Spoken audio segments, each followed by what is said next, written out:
wabarakatuh. Kembali lagi bersama saya dengan Ibu Nika yang mumpuni. Kembali kita belajar bersama, sekali ini di mata kuliah Hukum Ketenagakerjaan. Kita masuk pertemuan ke-9 ya di minggu ini, yang akan saya langsung saja materi yang akan kita sampaikan terkait tentang mogok kerja, strike, dan penutupan perusahaan. Ada dua hal nanti yang kita bahas untuk bersama-sama.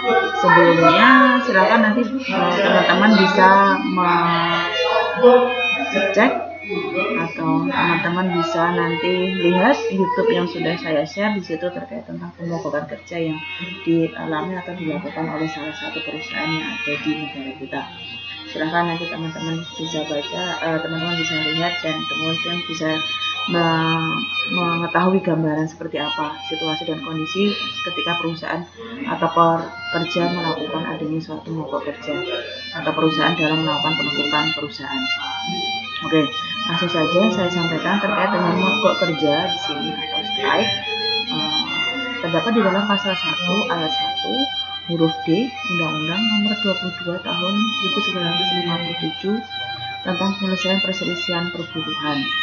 Nah, di situ dijelaskan bahwa mogok kerja merupakan tindakan dari pihak buruh secara kolektif atau bersama-sama begitu ya, dalam hal menghentikan pekerjaan atau memperlambat jalannya pekerjaan sebagai akibat perselisihan perburuhan, dilakukan dengan maksud untuk menekan atau membantu golongan buruh lain menekan supaya majikan atau pengusaha menerima hubungan kerja atau syarat-syarat kerja dan atau keadaan perburuhan. Jadi sebenarnya terkait dengan mogok kerja atau strike ini sudah diatur tersendiri, ada ketentuannya sebagaimana di undang-undang yang sebelumnya, undang-undang yang sebelum diperbarui dengan undang-undang yang sekarang diperbarui, Undang-Undang 13 tahun 2003. Kan terkait tentang mogok kerja sudah diatur dari tahun 1957, dilakukan akibat karena adanya suatu perselisihan perburuhan.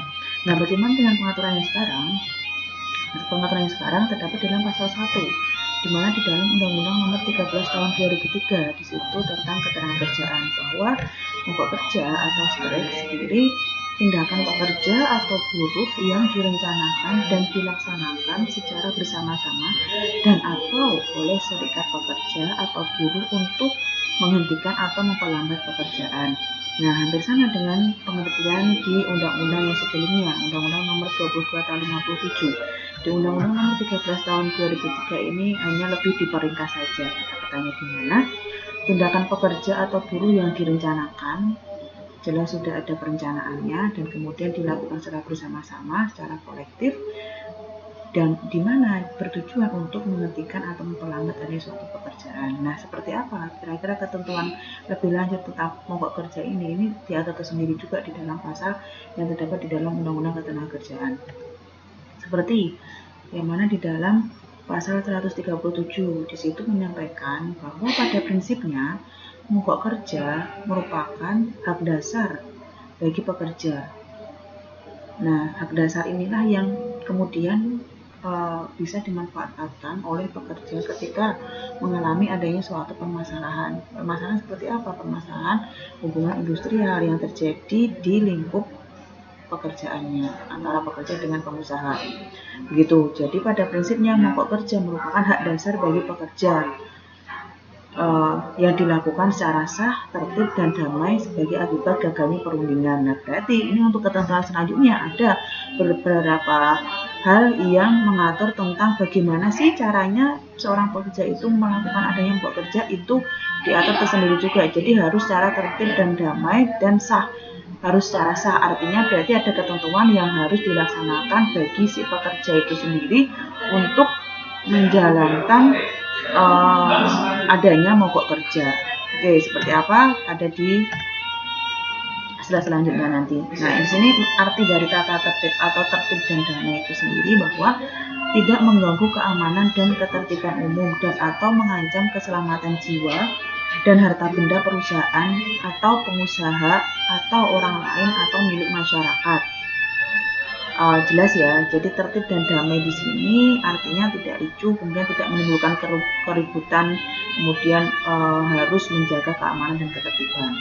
Itu syarat dilakukannya adanya mogok kerja bagi para pekerja. Karena apa? Karena mogok kerja ini otomatis kan dilakukan oleh sekelompok orang, dilakukan oleh pekerja yang dilakukan secara bersama-sama, sehingga ini penting untuk adanya suatu ketentuan di mana dilakukan secara tertib dan damai, tidak terjadi kerusuhan, percekcokan.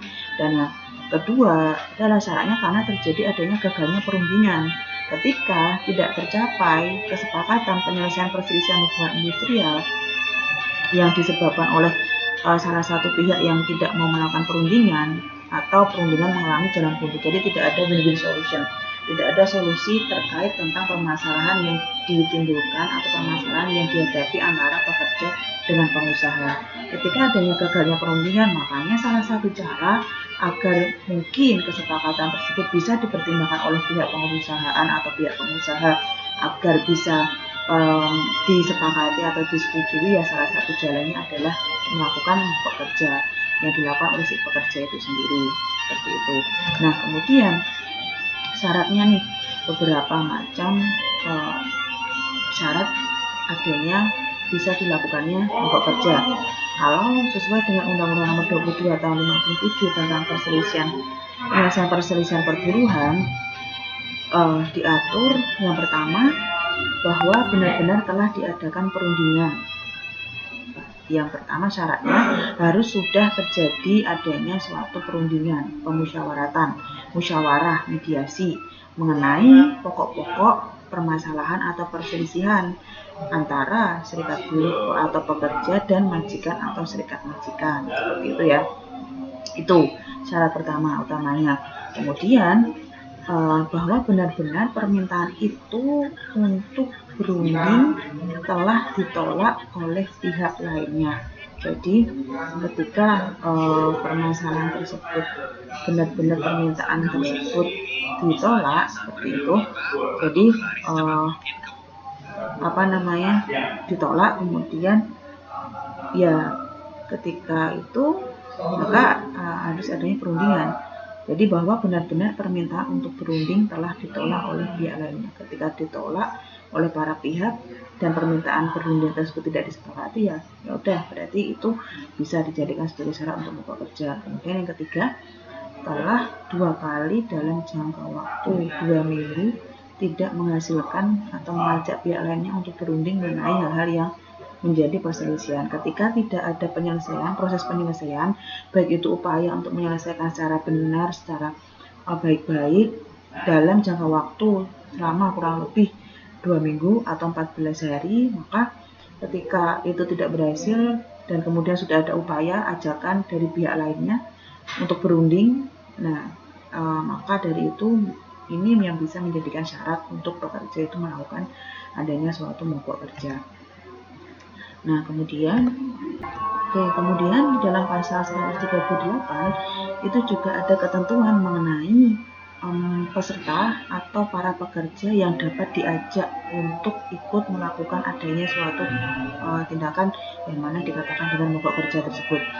Nah, ini ada ketentuan di dalam pasal 138 Undang-Undang Ketenagakerjaan. Yang pertama, pekerja atau buruh atau serikat pekerja atau serikat buruh yang bermaksud mengajak pekerja atau buruh lain untuk mogok kerja pada saat mogok kerja berlangsung dilakukan dengan tidak melanggar hukum. Jadi artinya di sini pihak pekerja atau serikat pekerja dapat mengajak pekerja lainnya untuk mengikuti mogok kerja tersebut asalkan tidak melanggar hukum sesuai dengan prosedur dan koridor yang berlaku, tidak berdasarkan kepada paksaan, tidak kemudian karena suatu tekanan, ancaman, seperti itu, harus dilakukan berdasarkan pada keinginannya sendiri.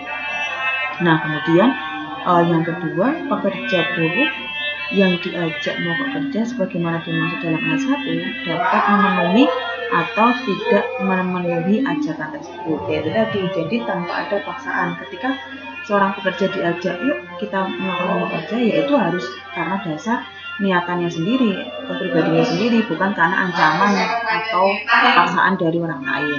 Ini berlaku di pasal 138. Jadi mogok kerja pun bisa mengajak atau mempesertakan pihak lain di dalam lingkup suatu perusahaan, ya, tapi ya gitu. Nah, kemudian pasal selanjutnya, pasal 139 Undang-Undang Ketenagakerjaan mensyaratkan bahwa mogok kerja atau dalam pelaksanaan mogok kerja bagi pekerja atau buruh yang bekerja pada perusahaan yang melayani kepentingan umum atau perusahaan yang jenis kegiatannya membahayakan keselamatan jiwa manusia diatur sedemikian rupa sehingga tidak mengganggu kepentingan umum dan atau membahayakan keselamatan orang lain. Nah, ini yang harus ditekankan bahwa ketika melakukan adanya suatu mogok kerja tidak boleh kemudian nanti berimbas atau berefek berdampak yang membahayakan keselamatan orang lain, merugikan keselamatan orang lain. Misalkan seperti mogok kerja yang dilakukan kemudian adanya mogok makan yang si pekerja tersebut mau makan ketika memang sudah dipenuhi haknya, yaitu sebenarnya juga patut untuk dipertimbangkan bagi pihak perusahaannya untuk pihak perusahaan mengizinkan atau tidak, karena hal tersebut pun juga sebenarnya membahayakan keselamatan orang lain seperti itu. Kemudian dalam pasal 140 di sini mensyaratkan sekurang-kurangnya dalam waktu 7 hari kerja sebelum mogok kerja dilaksanakan, pekerja atau buruh atau serikat pekerja wajib memberitahukan secara tertulis kepada pengusaha dan instansi yang bertanggung jawab di bidang ketenagakerjaan. Jadi harus memberitahukan terlebih dahulu secara tertulis kepada pengusaha atau instansi yang bertanggung jawab di bidang ketenagakerjaan setempat, seperti dinas ketenagakerjaan yang berada di daerah perusahaan itu berada. Jadi pekerja yang akan melakukan mogok kerja karena itu berlangsung dengan mengikutsertakan banyak orang, segerombolan orang, maka harus ada pemberitahuan dan izin juga dari pihak pengusaha serta instansi yang bertanggung jawab di bidang ketenagakerjaan seperti dinas ketenagakerjaan. Itu terdapat dalam pasal 150 ayat 1. Kemudian dalam ayat 2, pemberitahuan tersebut sekurang-kurangnya memuat yang pertama waktu, jelas harus harinya kapan, tanggalnya kapan, jamnya pun juga harus disebutkan, dimulai dan diakhirinya mogok kerja tersebut juga harus jelas disebutkan. Kemudian tempat mogok kerja di mana, kemudian alasan dan sebab-sebab mengapa harus melakukan mogok kerja. Kemudian yang terakhir, ada tanda tangan ketua dan sekretaris dan atau masing-masing ketua dan sekretaris serikat pekerja atau serikat buruh sebagai penanggung jawab mogok kerja. Jadi ada pihak yang atau salah satu perwakilan dari pihak pekerja yang menjadi tanggung jawab dari dilakukannya mogok kerja tersebut. Karena di dalam pemberitahuan tersebut juga saya rasa harus ditandatangani oleh ketua dan sekretaris yang menjadi penanggung jawab dalam aksi mogok kerja tersebut. Harus jelas waktu, tempat, alasan, dan pengesahan tanda tangan bagi penanggung jawab mogok kerja, begitu ya, itu syaratnya ya, berkas yang harus dilengkapi sebelum melakukan adanya mogok kerja. Kemudian pasal 3, dalam hal ini mogok kerja akan dilakukan oleh pekerja atau buruh yang tidak menjadi anggota serikat pekerja atau buruh, maka pemberitahuan sebagaimana dimaksud dalam ayat 2 ditandatangani oleh perwakilan pekerja atau buruh yang ditunjuk sebagai koordinator atau penanggung jawab. Ketika mogok kerja ini dilakukan oleh pekerja atau buruh yang tidak menjadi anggota serikat pekerja, maka ditunjuk sebagai koordinator atau penanggung jawab. Jadi tidak serta-merta harus perwakilan dari serikat pekerja yang menandatangani surat pemberitahuan tersebut. Ketika tidak ada, bisa menunjuk sebagai koordinator atau penanggung jawab di luar dari anggota serikat pekerja tersebut. Kemudian pasal 140 ayat 3, dalam hal mogok kerja dilakukan tidak sebagaimana dimaksud dalam ayat 1, maka demi menyelamatkan alat produksi dan alat perusahaan, pengusaha dapat mengambil tindakan. Yang pertama, melarang para pekerja tersebut untuk melarang para pekerja buruh yang mogok kerja berada di lokasi. Kemudian yang kedua, bila dianggap perlu melarang pekerja atau buruh yang mogok kerja berada di lokasi perusahaan. Nah, itu hak bagi pengusaha atau perusahaan ketika memang mogok kerja tidak dilakukan atau tidak adanya suatu pemberitahuan sebelumnya. Jadi pengusaha ataupun perusahaan bisa melarang pekerja tersebut untuk melakukan proses mogok kerja.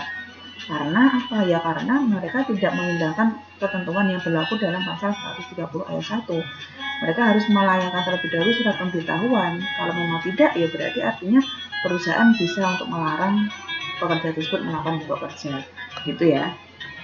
Nah, kemudian selanjutnya di dalam pasal 142 ayat 1, mogok kerja yang dilakukan tidak memenuhi ketentuan sebagaimana dimaksud dalam pasal 139 dan 140 adalah mogok kerja tidak sah. Ketentuan terkait tentang mogok kerja yang tidak sah ini diatur di dalam keputusan menteri. Keputusan menteri terkait tentang mogok kerja, nanti silahkan dicari teman-teman.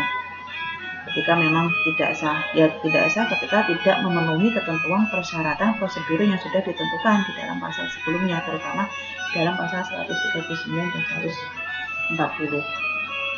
Nah, pasal selanjutnya, pasal 143, ayat 1, siapapun tidak dapat menghalang-halangi pekerja atau buruh dan serikat pekerja atau serikat buruh untuk menggunakan hak mogok kerja. Tidak ada yang siapapun yang bisa menghalangi ketika mogok kerja tersebut dilakukan secara sah, tertib, dan damai.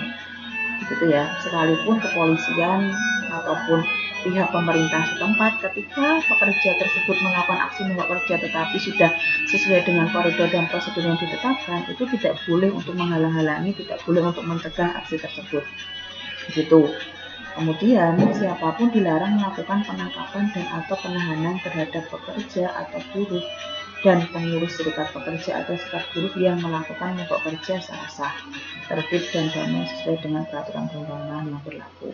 Jadi ketika memang aksi tersebut dilakukan sudah sesuai dengan prosedur, tidak ada bisa melakukan adanya suatu penangkapan, penahanan bagi pekerja atau serikat pekerja itu sendiri, gitu ya. Kemudian selanjutnya terkait dengan mogok kerja, di sini tuntutan para pekerja atau buruh ada dibedakan menjadi dua macam. Jadi alasan mengajukan atau alasan melakukan adanya aksi mogok kerja itu apa sih? Seperti itu bisa ditentukan atau ada ketentuannya, yang mana di sini saya sampaikan ada dua macam. Yang pertama tuntutan secara normatif dan yang kedua tuntutan tidak normatif. Yang dimaksud tuntutan normatif di sini adalah tuntutan yang didasarkan pada ketentuan-ketentuan yang terdapat dalam peraturan perundang-undangan yang sudah diatur di dalam peraturan perundang-undangan, termasuk di situ terkait tentang perjanjian kerja, peraturan perusahaan atau perjanjian kerja bersama. Ketika pihak pekerja atau serikat pekerja merasa hak-haknya itu tidak terpenuhi ketika suatu peraturan atau perjanjian kerja kok tidak dilaksanakan dengan baik dan benar, maka pihak pekerja dapat melakukan adanya suatu tuntutan, di mana tuntutan tersebut salah satu jalannya sebelum masuk mungkin ke ranah yang lebih tinggi, ke ranah pengadilan hubungan industrial, yaitu dia bisa melakukan upaya terlebih dahulu aksi mogok kerja, begitu. Kemudian yang kedua, tuntutan tidak normatif, tuntutan yang tidak didasarkan pada peraturan perundang-undangan. Bisa jadi ketika adanya suatu perbuatan yang ternyata perbuatan yang dilakukan oleh pihak pengusaha atau perusahaan tersebut melanggar hukum, di mana adanya suatu kekerasan yang dilakukan oleh pihak pekerja dan lain sebagainya, seperti itu. Nah, itu bisa tuntutan yang dilakukan secara normatif, tidak normatif. Nah, kemudian ini saya sampaikan terkait tentang mogok kerja dan unjuk rasa, karena teman-teman harus tahu bahwa mogok kerja dengan unjuk rasa itu berbeda. Walaupun unjuk rasa juga sebenarnya pelaksanaannya melibatkan banyak orang, begitu ya, dengan segerombolan orang atau segerombolan orang yang melakukan aksi bersama-sama untuk menuntut suatu hal. Nah, tapi berbeda di sini antara dua hal, antara mogok kerja dengan unjuk rasa. Aspek-aspek yang membedakan seperti apa? Yang pertama, itu terkait tentang dasar hukumnya. Dasar hukum berkaitan dengan mogok kerja itu jelas diatur dalam Undang-Undang Ketenagakerjaan, Undang-Undang Nomor 13 Tahun 2003. Sedangkan terkait tentang unjuk rasa atau demonstrasi itu diatur dalam Undang-Undang Nomor 9 Tahun 1998 tentang kemerdekaan menyampaikan pendapat di muka umum. Itu yang menjadi dasar hukum yang membedakan antara mogok kerja dengan unjuk rasa. Walaupun persamaannya aksi ini dilakukan secara bersama-sama dengan segerombolan orang dengan tujuan untuk menuntut suatu hak-haknya, tetapi dalam proses perasaan atau perundangan itu dibedakan. Ya, yang pertama dasar hukumnya, yang kedua dari segi pengertian. Pengertian di sini untuk mogok kerja itu tindakan pekerja atau buruh yang direncanakan dan dilaksanakan secara bersama-sama dan atau oleh serikat pekerja atau serikat buruh untuk menghentikan atau memperlama pekerjaan. Tidak serta-merta kemudian meninggalkan ya pekerjaan tersebut, karena itu nanti berbeda. Jadi harus ditekankan di sini mogok kerja tersebut pengertiannya untuk menghentikan atau memperlambat pekerjaan. Kemudian unjuk rasa itu kegiatan yang dilakukan oleh seseorang atau lebih untuk mengeluarkan pikiran dan lisan pendapat seperti itu, baik secara lisan maupun tulisan dan sebagainya saat demonstratif di muka umum. Jadi tidak hanya sekadar untuk meminta hak-haknya untuk lebih diperhatikan, tapi juga lebih kepada mengeluarkan pikiran dan lisan yang lebih demonstratif di muka umum. Begitu. Kemudian yang ketiga di sini dari aspek pemberitahuan. Mogok kerja surat pemberitahuannya secara tertulis dan disampaikan kepada pengusaha dan instansi yang bertanggung jawab di bidang ketenagakerjaan. Kemudian sekurang-kurangnya 7 hari bekerja sebelum pelaksanaan. Kalau unjuk rasa secara tertulis dan disampaikan kepada polisian. Kemudian sekurang-kurangnya 3 kali 24 jam. Itu yang menjadi membedakan. Kalau dalam mogok kerja sekurang-kurangnya 7 hari kerja sebelum pelaksanaan. Kalau demonstrasi sekurang-kurangnya 3 kali 24 jam. Begitu juga secara tertulis. Kalau demonstrasi harus disampaikan kepada kepolisian. Kalau mogok kerja disampaikan kepada perusahaan, pengusaha, dan instansi yang bertanggung jawab di bidang ketenagakerjaan. Kemudian yang keempat, aspek lokasi pelaksanaannya. Kalau mogok kerja di sini dilakukan di lokasi kerja atau perusahaan. Sedangkan unjuk rasa di luar lokasi kerja atau perusahaan. Itu ya. Jadi jelas kalau mogok kerja dilakukan di lokasi kerja atau perusahaan. Demonstrasi bisa dilakukan di mana-mana seperti itu. Oke. Begitu. Kemudian mogok kerja di sini ketika tidak memenuhi ketentuan atau pasal yang terdapat di dalam 139 dan 140 khususnya yang terkait tentang syarat-syarat boleh dilakukannya adanya aksi mogok kerja tersebut. Ketika tidak memenuhi syarat-syarat tersebut, maka mogok kerja yang dilakukan itu tidak sah. Tidak sah artinya di sini berarti bukan akibat gagalnya perundingan, kemudian tanpa memberitahukan kepada pengusaha dan instansi yang bertanggung jawab di dalam ketenagakerjaan. Kemudian pemberitahuannya kurang dari 7 hari kerja sebelum pelaksanaan. Mogok kerja yang tidak sah. Begitu ya. Jadi harus berdasarkan kepada syarat-syarat yang sudah ditentukan di dalam pasal 139 dan pasal 140. Oke, kemudian begitu terkait tentang mogok kerja. Nanti ada hal yang ditanyakan, silakan disampaikan. Kita diskusikan bersama. Selain mogok kerja, aksi yang bisa dilakukan oleh pengusaha, yang kalau mogok kerja kan aksi yang dilakukan oleh pekerja. Nah, aksi yang dilakukan oleh pengusaha itu juga ada istilahnya, yaitu penutupan perusahaan atau lockout. Penutupan perusahaan di sini juga jelas diatur juga di dalam Undang-Undang Perselisihan Perburuhan, Undang-Undang Nomor 22 Tahun 1957. Jadi hak bagi pekerja dan perusahaan pun juga terakomodir di dalam aturan Undang-Undang Nomor 22 Tahun 57 maupun Undang-Undang Nomor 13 Tahun 2003, gitu ya. Jadi bagaimana terkait atau ketentuan tentang penutupan perusahaan itu sendiri? Nah, dalam hal ini yang dimaksud dengan lockout atau penutupan perusahaan adalah tindakan dari pihak majikan menolak buruh-buruh seluruhnya atau sebagian untuk menjalankan pekerjaan sebagai akibat perselisihan perburuhan. Nah, dilakukan dengan maksud untuk menekan atau membantu majikan lain menekan supaya buruh menerima hubungan kerja, syarat kerja dan atau keadaan perburuhan. Nah, tadi kan yang bisa dilakukan pekerja untuk menekan hak-haknya itu kan dengan mogok kerja. Nah, ini kebalikannya, untuk menekan hak-hak dari si perusahaan sendiri dilakukan dengan cara salah satunya adalah menutup perusahaan atau penutupan perusahaan atau lockout. Mungkin sekarang ini yang kita sering dengar adalah lockdown. Lockdown yang mana pemberhentian sementara bagi pihak pekerja. Nah, itu nanti ada ketentuan sendiri, walaupun tidak secara terang-terangan diatur dalam Undang-Undang Nomor 13 Tahun 2003. Tapi itu nanti bisa kita diskusikan bersama terkait dengan itu.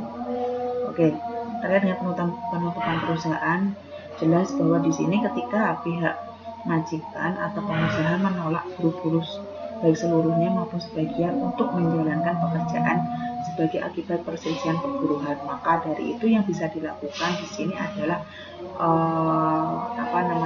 penutupan perusahaan agar buruh tersebut atau pengusaha bisa menekan atau membantu majikan lain menekan supaya buruh menerima hubungan kerja. Ini caranya dari perusahaan untuk bagaimana buruh agar bisa menerima hubungan kerja, syarat-syarat kerja dan atau keadaan perburuan. Nah, ini juga diperlukan adanya suatu syarat-syarat ketentuan yang bisa dilakukan oleh pihak pengusaha, bagaimana pihak pengusaha untuk bisa melakukan adanya penutupan perusahaan.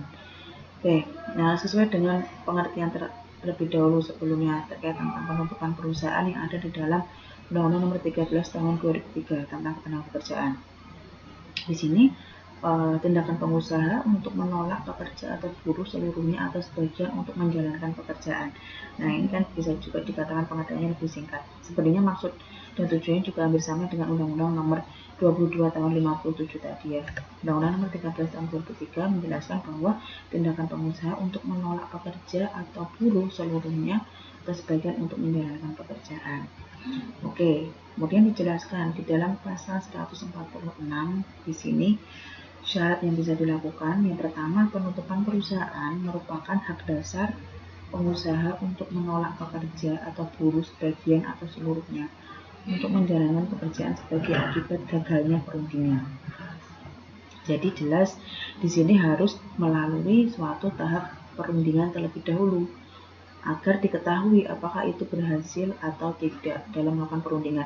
Ketika tidak berhasil, maka terjadi adanya suatu gagal perundingan, maka bisa perusahaan mempunyai hak untuk melakukan adanya penutupan perusahaan, gitu ya. Kemudian yang kedua, pengusaha tidak dibenarkan melakukan penutupan perusahaan sebagai tindakan balasan sehubungan adanya tuntutan normatif dari pekerja atau buruh dan atas serikat kerja. Jadi ketika buruh tadi melakukan aksi mogok kerja, itu pihak pengusaha kemudian tidak boleh untuk menjadikan alasan, tidak dibenarkan kemudian alasan dari dilakukannya penutupan perusahaan karena tindakan balasan dari aksi yang dilakukan oleh buruh dalam melakukan aksi mogok kerja itu tidak dibenarkan, melanggar pasal 146 Undang-Undang tentang Ketenagakerjaan. Nah, kemudian yang ketiga, tindakan penutupan perusahaan harus dilakukan sesuai dengan ketentuan hukum yang berlaku. Jelas ini ketentuannya ya. Oke, lanjut. Pasal 157, penutupan perusahaan atau lockout dilarang dilakukan pada perusahaan-perusahaan yang melayani kepentingan umum dan atau jenis kegiatan yang membahayakan keselamatan jiwa manusia, meliputi rumah sakit, pelayanan jaringan air bersih, pusat pengendali telekomunikasi, pusat penyedia tenaga listrik, pengolahan minyak dan gas bumi, serta kereta api. Nah, perusahaan-perusahaan tersebut, perusahaan yang melakukan pelayanan atau berkaitan dengan kepentingan umum, yang mana jenis kegiatan juga yang membahayakan keselamatan jiwa manusia, maka dilarang bagi instansi atau perusahaan tersebut melakukan adanya suatu penutupan perusahaan. Jadi dikecualikan, ada beberapa pengecualian untuk perusahaan atau instansi yang dapat melakukan penutupan perusahaan seperti rumah sakit, pelayanan air bersih, pelayanan jaringan air bersih, pusat pengendali telekomunikasi, pusat penyedia tenaga listrik, dan pengolahan minyak dan gas bumi serta kereta api. Begitu pasal 147. Kemudian selanjutnya pasal 148 di sini menjelaskan terkait tentang ketentuan wajib memberitahukan secara tertulis pihak pengusaha kepada pekerja. Nah, ini juga sama dengan aksi mogok kerja tersebut, juga harus ada pemberitahuan secara tertulis yang ditujukan kepada pekerja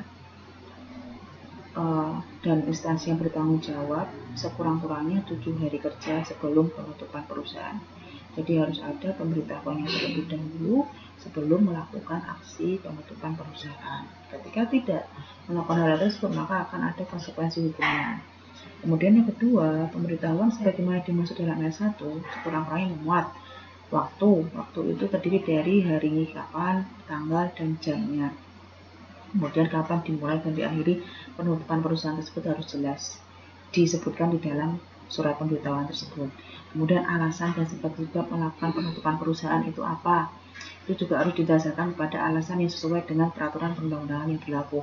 Ketika alasan tidak sesuai dengan undang-undang hanya karena alasan sebagai aksi aksi balas dendam istilahnya, apa yang dilakukan oleh pekerja ketika melakukan aksi pekerja itu tidak dibenarkan oleh hukum, maka bisa saja surat pemberitahuan tersebut tidak sah itu. Nah, yang ketiga, surat pemberitahuan tersebut ditandatangani oleh pengusaha atau pimpinan perusahaan yang bersangkutan, gitu ya. Kemudian pasal 149, pekerja atau buruh dan serikat pekerja atau serikat buruh dan instansi yang bertanggung jawab di bidang ketenagakerjaan yang menerima secara langsung surat pemberitahuan penutupan perusahaan tersebut harus memberikan tanda bukti penerimaan dengan mencatatkan hari, tanggal, dan jam penerimaannya.